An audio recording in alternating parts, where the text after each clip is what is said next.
Finally, as a High Court judge, how would you support the Small Claims Court?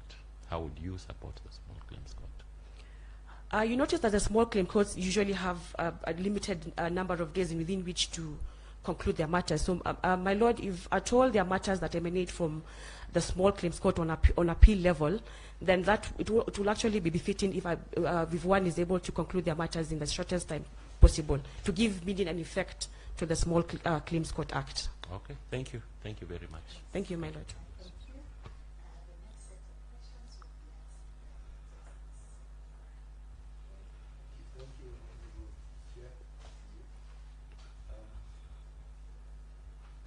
How do you structure your judgment, for instance? Okay, first of all, I would start by setting out the issues that have been laid out in the various pleadings. For instance, for example, I'll start, for example, with the plaintiff's case, then the defendant's case. I'll be able to bring out the factual issues and what exactly is the cause of action.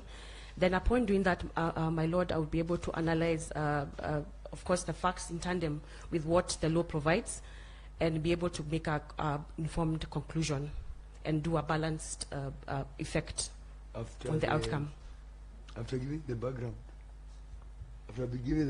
and the parties' brief cases, you will finally go to the issues, right? Yes, my Lord. Yeah. How would you identify the issues?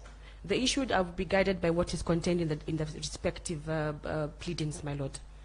By the cause of action and, of course, the reliefs that have been sought, my Lord. Yes, my Lord. How do you deal with the preliminary objection on a point of law? My Lord, it behooves of a judicial officer to deal with that issue first, because you do realize if the court does not have jurisdiction, then you have no business in handling that matter. So that would be the first thing to handle before any other issue is handled, my Lord. And if you find that you do not have jurisdiction, then you will not have to proceed with all the other issues that have been mentioned, my Lord. When you're writing a judgment, whom do you think is your audience? My audience is the public. But this in this. Not the judge first. Audience. Yeah, I mean, meaning the person who should understand what you're saying. Or I should be the first person to understand what it is I'm reading and be able to. No, you are presenting to. Okay.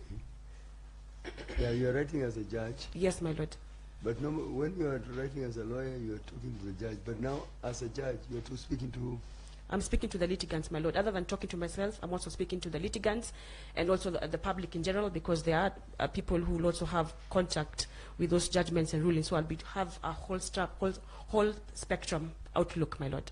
And you know your cases will be reported? Yes, my Lord. I'm aware of that, my Lord. To what extent will you use legalese? That terms like stare decisis, res judicata. What is your duty to the public? My duty to the public would be to, as much as, yes, these are legal terms, it behooves you as a judge to be able to explain why are you saying res judicata. What exactly does it mean?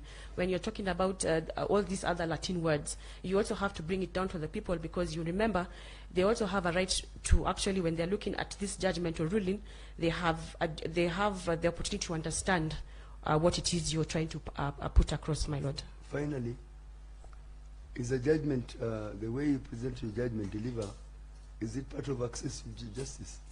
Yes, it is part of access to justice, because once you deliver on a matter, that would mean you've put a sort of finality on the issue. Because remember, when litigants are coming before your court, they're coming to seek for a solution. And they're hopeful that once they go through the judgment, that they'll be able to get guidance on what to do next upon delivery, my Lord. Thank you. I wish you all the best. Thank you, my Lord. Thank you, Chair. Good morning once again, Council. Good morning, Commissioner. Just picking up from where Judge Ibrahim has left, I do agree with him that you write well-reasoned pleadings, and I must commend you for that. Thank you. I also want to raise an issue with the use of exclamation marks in your plea. Is to more like saying emphasis added. But I also appreciate the nature of the remarks that have been made in the article. I think I'll be more careful and going forward. Okay, thank you. Thank you. Thank you, Commissioner. My second question, again, just a quote from shared to say this about a judge. A judge must apply the law as written. Judges are not policymakers and must be resolute in setting aside any policy view they might hold. What is your thought around that quote? To some extent, I agree, and to some extent, I do not agree.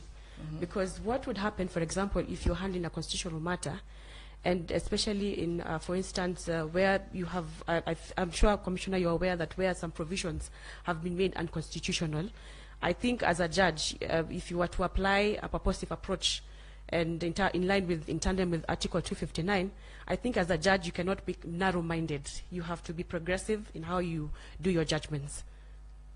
That is on the bit of you agree with it. You do not agree with Yes, it. How about the issue of you agree with it? So you're saying it's 50-50. Yes. So how kindly expound more. To the extent that I agree with it is that also you, as a judge, you must realize that you should not, because you see, Commissioner, when you're talking about policy making, that is not the duty of a judge, because that would mean you are actually overreaching your mandate.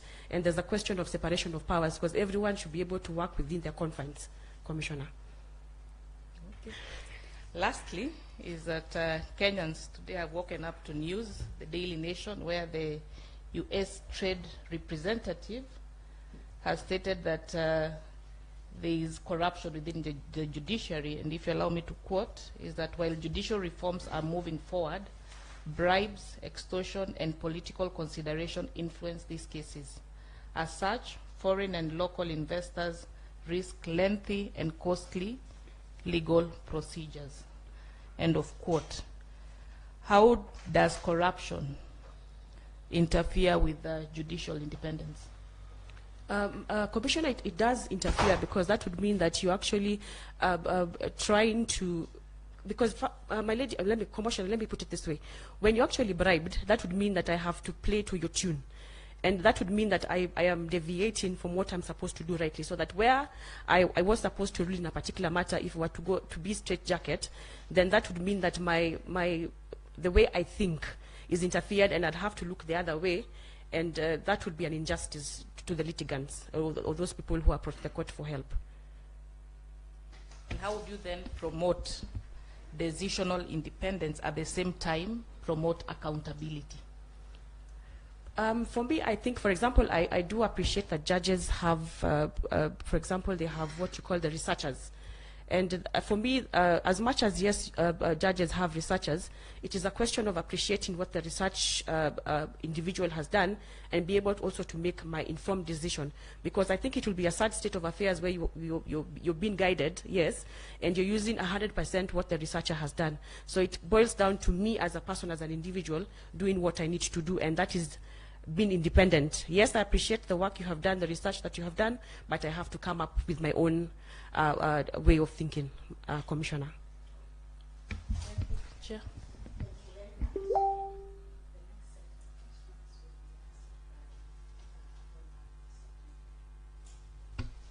Thank you, Honorable Chair, and welcome again. Thank you. Now, when we were preparing for this exercise, we had a session with the stakeholders, and they told us that they would want a judge who understands the complexities of the judicial system, including the challenging environment and the power dynamics. Do you agree with that, and why do you think it's important to have that understanding? It is important to have that kind of understanding, Commissioner, because you do realize that when you're serving litigants, when you're serving the advocates by extension. First of all, do you believe that there is complexity in the judicial system? Yes, there is complexity in the system, and therefore it is important that you have an individual who understands the dynamics, who is actually judge ready and will be able to hit the ground running, and so that any matter placed before that judge, they'll be able to handle, however technical, however complex, of course guided by the relevant statutes and the Constitution, they'll be able to handle. Because, Commissioner, if you were to have a situation whereby you have judgments that are not jurisprudently correct, then we have a problem, because that will boil down to access to justice, because that will also waste time and resources, because that would mean you have to go to a higher court to be able to rectify the wrong that has been done. Now, judiciary has been on a transformative journey. Would you just briefly tell this panel the kind of the transformation that the judiciary has been undertaking, and how would you support this? Okay, I am alive to the fact that there's what is called this social transformation to access to justice, which is, I think, a 10-year blueprint on the vision of what the judiciary will be in the next 10 years. What has been notable, Commissioner, is the utilization of ICT. And I'm glad that on the 11th of March, that with the guidance of the Honorable my Lady Chief Justice, there was a rollout of the e-filing in all the court stations. And to what I note about the ICT, I also note that there is a dashboard where there'll be tracking of the court activities in terms of why are there adjournments, for example, was it necessary to give an adjournment, in terms of how many rulings and judgments have been delivered by a particular judicial officer. And Commissioner, that is a step in the right direction, because when you have ICT as a component of for the service, for litigants to access justice, that actually is an enabling factor under Article 48, where everyone has the opportunity to access justice, and justice will not be delayed by virtue of the fact that you are actually in America and and that you have to travel. You don't have to travel. You can actually access justice at the comfort of your seat, Commissioner. Okay, lastly, and I agree with you that it's important to leverage on ICT because COVID-19 introduced, of course, a new way of doing things around the world. Yes, Commissioner. But what risks do you think the judiciary will face, or be exposed to risks? And how do you think that this risk will be mitigated? I think the highest risk in as far as ICT is concerned is the element of data protection, because that would mean you have to put up a system that secures the kind of data that is in the system. Remember, you have e-filing, you have judgments and rulings, and you have all these other aspects, like, for example, maybe payment of bail or bond. And security, it is a security concern. What if there's an outsider who tries to infiltrate the system? That would mean that the information that is contained in the system will be out in the open, and I don't think that would be the intention of having an ICT component. That would be the greatest risk. So in terms of how to mitigate, I think here we'd have to have experts and professionals who, I think I liken it to, for example, a banking system, whereby the bank holds a lot of money, and you see, if they don't put their systems right, the monies that are due are being protected or being held on behalf of the customers will be diversed or to other third parties who are not supposed to be beneficiaries of that money. So if you have an expert to try and protect that interest, that would be a step in the right direction, Commissioner.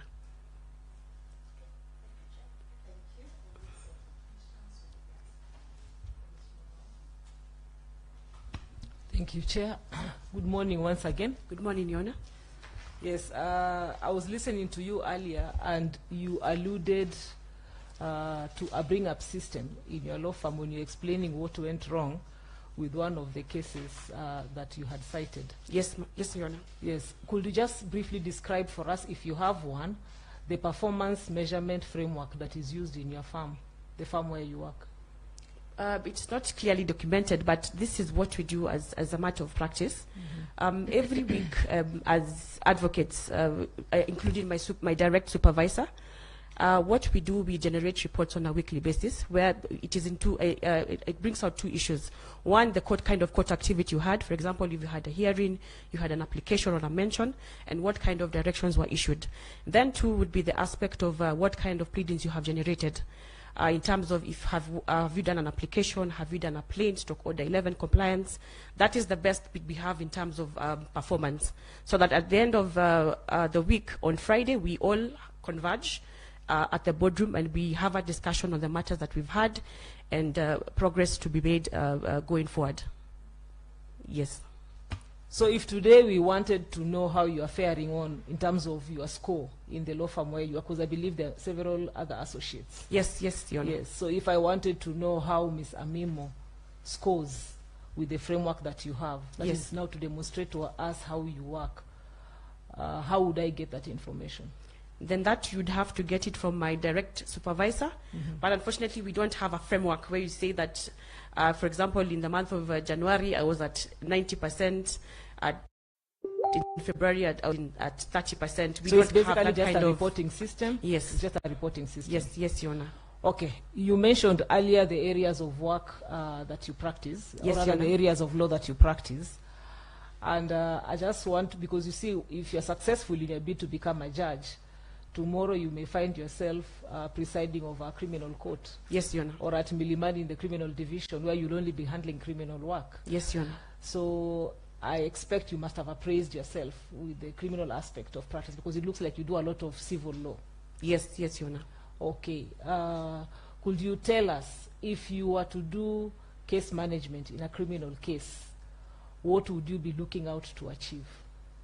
I will be looking out to achieve a situation whereby we're able to conclude the matters in good time. And of course, I would be looking at the rights of the accused person as guided by Article 50, Sub-Rule 2, where, for example, the accused person has a right to access the documents that would be utilized in the hearing, so that once that stage, they'll be able to take a date for the hearing. I'm interested in the compliance stage. The compliance stage. Yes. So you have ensured that the accused person has the documents that the prosecution will rely on. What Yes. else would you look out for? I would also look out whether the accused person understands the language of the court. Because if they do not understand, for example, is from an ethnic community, does not understand English or Kiswahili, that would mean I'd have to ensure that there's an interpreter so that the accused person can Okay. follow through the proceedings.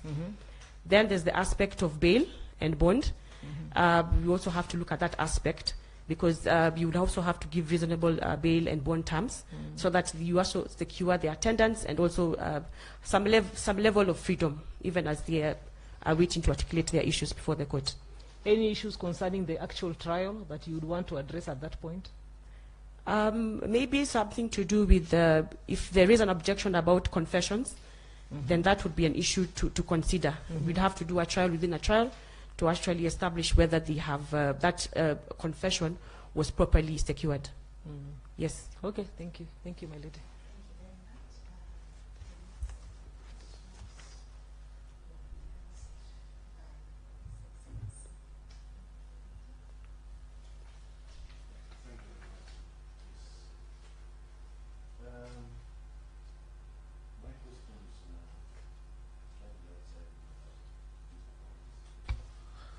Okay.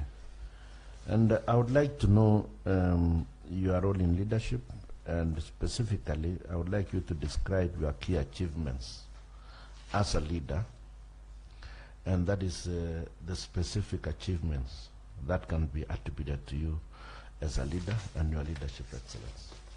Okay, I think I will bring out perhaps two issues. As I earlier mentioned, Commissioner, I have those who work under me, and I have what I call a mentorship, though it is not really programmed, but I have a mentor, those who are working under me, and I have been able to provide them with guidance on how to go about with their duties.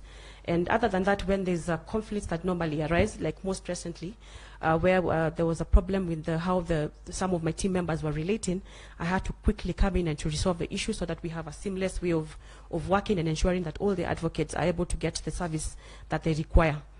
Other than that, my docket. In fact, if you were to inquire from my direct supervisor, I'm actually the lead in terms of being organized and being a timekeeper, and that, Honorable Commissioner, is leadership, because it inculcates that you have to be a timekeeper, in order to be able to do your duties well, and also efficiency, where you're able to do your work well, and in a manner that is pleasant before your supervisors and also to the clients. Yes. And also, I've also shown leadership in terms of jurisprudence, as I've earlier stated, where there are reported cases, about 30, Commissioner.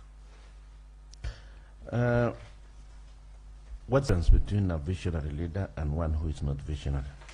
What specific things a visionary leader will do as opposed to one who is not visionary? According to me, a visionary leader is one. For example, if you'll allow me to use the third blueprint, where a visionary leader will come out with a template, and I call the third blueprint as one that has come out from a visionary leader, because these are things that you want to see in the 10-year plan, that you have steps that you want to undertake to be able to make the institution better, to make it more efficient, to be able to make it more responsive. So when you're talking about vision, it's about what steps are these that you're taking to be able to take the institution or the people you're working with to a higher level, achieving also excellence in the process.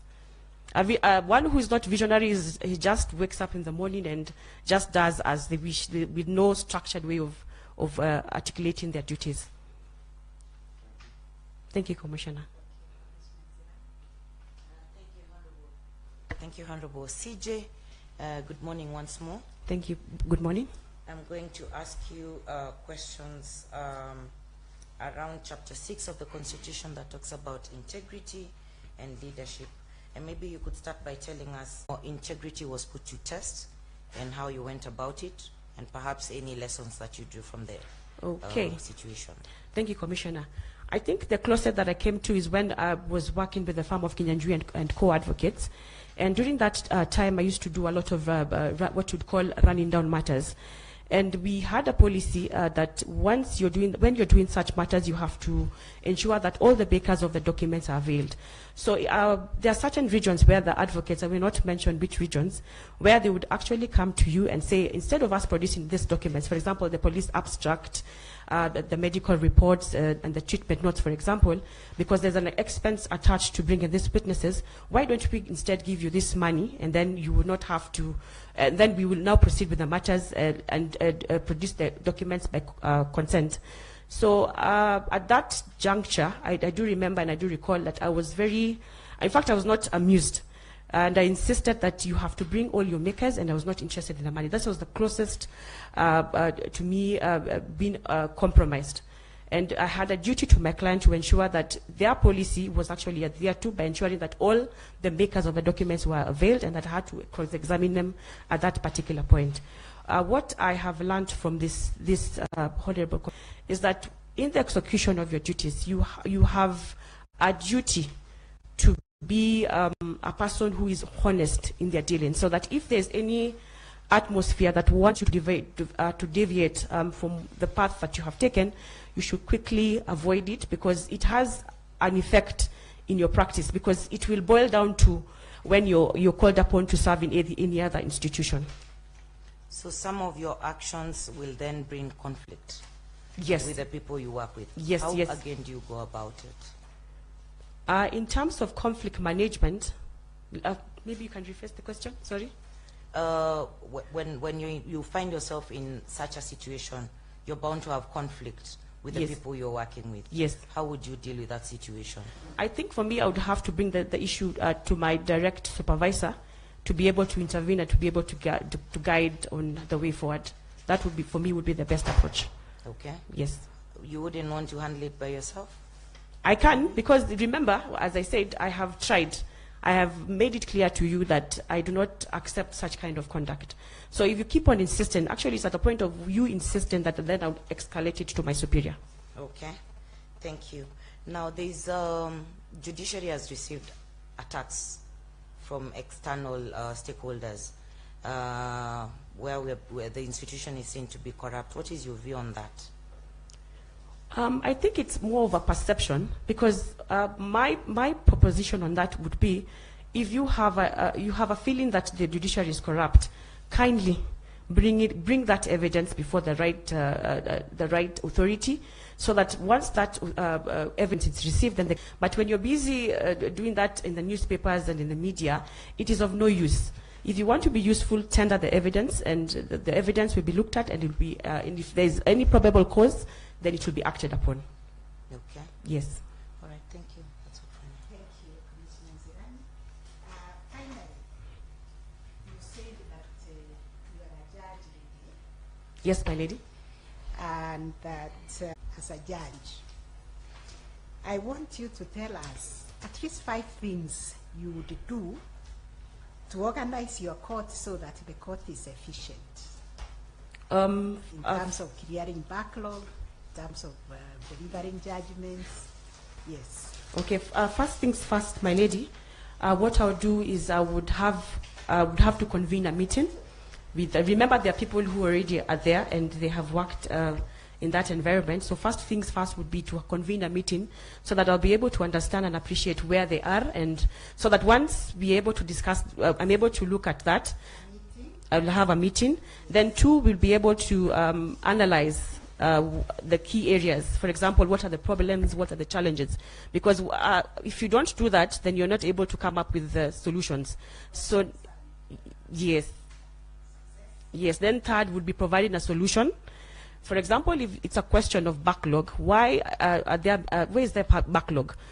For example, if in a commercial court, you would find that the stumbling block usually is interlocutory applications. So is there a way we can go around without having to hear the interlocutory applications? Let us go directly to the hearing, so where parties can do Order 11 compliance, and then we'll be able to take dates for the main hearing of the suit.